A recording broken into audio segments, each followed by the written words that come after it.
Bonjour chers élèves. Aujourd'hui, il sera question de la concordance des temps dans un récit au passé.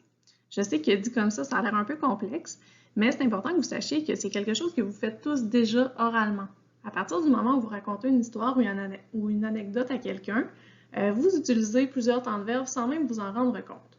Donc aujourd'hui, on va essayer de clarifier tout ça afin que cette habitude-là de faire concorder ces temps puisse se refléter dans vos écrits. Alors, bonne écoute! Nous marchâmes dans la rue et je vois le policier. Il était en colère et disait « Je vous attraperai ». J'imagine que ça vous fait étrange quand je vous lis quelque chose comme ça. C'est normal, il y a beaucoup d'erreurs de verbe dans ce court passage. Ce qu'on aurait dû dire, nous marchions, notre verbe aurait dû être à l'imparfait. Dans la rue et je vis, notre verbe aurait dû être au passé simple, le policier. Il était en colère et disait, alors ici on a une erreur énorme de conjugaison, il dit « Je vous attraperai ». Vous voyez que déjà le passage a plus d'allure de la deuxième façon et on va voir pourquoi dans les prochaines diapositives. En fait, 5 temps de verbe principaux sont utilisés quand on raconte une histoire. Alors on va voir les 5 ici, puis ensuite on va y aller un petit peu plus en détail dans le tableau de la diapositive suivante. Premièrement, on utilise l'imparfait pour les descriptions, les habitudes, la routine. On utilise également le passé simple pour les actions qui font avancer le récit. Le plus que parfait, quant à lui, est utilisé pour les actions qui sont antérieures au récit. C'est-à-dire que quand on raconte une histoire, des fois, on a besoin de spécifier un détail, quelque chose qui s'est passé avant le début de notre histoire. Donc, c'est à ce moment-là qu'on va utiliser le plus que parfait. Le conditionnel présent, quant à lui, on l'utilise pour les actions qui vont se passer après la fin de notre récit. Donc, les actions qui sont ultérieures à l'histoire. Et enfin, on va utiliser le présent pour les dialogues, c'est-à-dire quand les personnages s'adressent la parole entre eux. Voici maintenant un tableau qui nous montre plus en détail en fait comment utiliser ces temps de verbe-là. Donc, notre temps principal est le passé simple.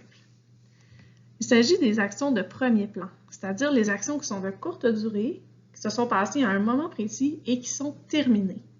Par exemple, le prince délivra la princesse. On s'entend que ce n'est pas une action de routine qui se fait quotidiennement, délivrer quelqu'un. Il l'embrassa. Les amoureux se marièrent et eurent de nombreux enfants. Donc, ce sont des actions qui servent à faire progresser l'information, progresser les actions de l'histoire. L'autre temps utilisé, l'imparfait, quant à lui, est complètement différent. En fait, l'imparfait, on l'utilise pour le décor, l'arrière-plan, pour une description ou une action qui dure dans le temps ou qui se répète, des choses qui sont routinières, des habitudes. Par exemple, le château se trouvait au sommet d'une colline. Alors, c'est quelque chose qui perdure dans le temps. Roi sage et bon gouvernait sur ces sujets. Donc ça, ce sont nos deux temps principaux. Avant le récit, on utilise le plus que parfait. Donc, comme je le disais tantôt, c'est les actions qui sont passées par rapport au moment de l'histoire. Exemple, jadis, le royaume avait appartenu à un puissant seigneur. Il avait exécuté de nombreux villageois. Donc, ça se passe évidemment avant le début de notre histoire en question. Et finalement, pour les actions qui se sont passées après le récit, comme je le disais tout à l'heure, on utilise le conditionnel présent. Donc, les actions futures par rapport au moment de l'histoire. Par exemple, 100 ans plus tard, tous les villageois se souviendraient des exploits du valeureux roi. Maintenant, afin que ça soit plus clair, j'ai décidé de vous refaire un peu la même explication, mais de façon imagée.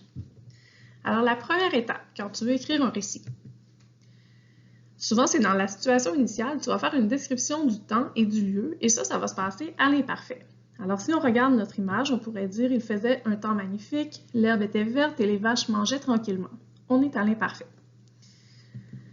Ensuite, il va y arriver l'élément déclencheur, c'est-à-dire une action qui va survenir et on devra raconter cette action-là au passé simple. Par exemple, ici c'est notre action. Tout à coup, un dragon apparut derrière les collines et un preux chevalier l'attaqua. On est au passé simple. Ensuite, il va y avoir possiblement des dialogues. Les personnages vont se parler au présent. Alors le chevalier dit « Je te déteste » et le dragon répond « Tu es laid ». On spécifie quelque chose qui s'est passé avant le début de l'action en utilisant le plus que parfait. Le preux chevalier avait déjà perdu une bataille contre ce dragon. Et finalement, on va utiliser le conditionnel présent pour les actions qui se passeront après la fin de ce récit. Le preux chevalier souffrirait pendant des années des paroles prononcées par le vilain dragon. Alors, pour pouvoir écrire un récit au passé, il est essentiel de savoir maîtriser le passé simple. Et comme c'est un temps de verbe qu'on emploie très peu à l'oral, voire pas du tout, il est parfois difficile de connaître les bonnes terminaisons. Je vous suggère donc de les apprendre par cœur. Voici un petit tableau pour vous les rappeler. Alors, commençons avec les verbes du premier groupe, c'est-à-dire les verbes qui se terminent en ER, comme le verbe manger. Alors, on a ici les terminaisons verbales. Normalement, ça va quand même bien pour ces verbes, mais faites attention aux premières et deuxièmes personnes du pluriel, le nous et le vous. Les terminaisons, on les emploie, en fait, ces verbes-là, on les emploie jamais à l'oral et ça peut devenir problématique pour les écrire. C'est important que vous les connaissiez par cœur. Pour les verbes du deuxième groupe, c'est-à-dire les verbes qui ne finissent pas en ER, donc tous les autres verbes, voici les terminaisons verbales. Évidemment, il y a deux possibilités et pour chacun des verbes, il n'y a pas deux choix. C'est-à-dire que c'est soit IS, soit US. Soit IS, soit US, soit IT, soit UT. Donc, par exemple, si on prend le verbe prendre, à la première personne du singulier, ce serait « je prie ». Si tu hésites entre le IS ou le US, par exemple, le Becherel est ton meilleur ami et c'est disponible en ligne gratuitement en tout temps. Alors, je t'invite à le consulter. Alors, on va voir deux exemples de verbes au passé simple. Le premier est le verbe marcher, qui est un verbe en ER, donc un verbe du premier groupe. Je marchai, tu marchas, il marcha, nous marchâmes, vous marchâtes et ils marchèrent. Voici le deuxième exemple d'un verbe conjugué au passé simple, le verbe rendre, qui est un verbe du deuxième groupe.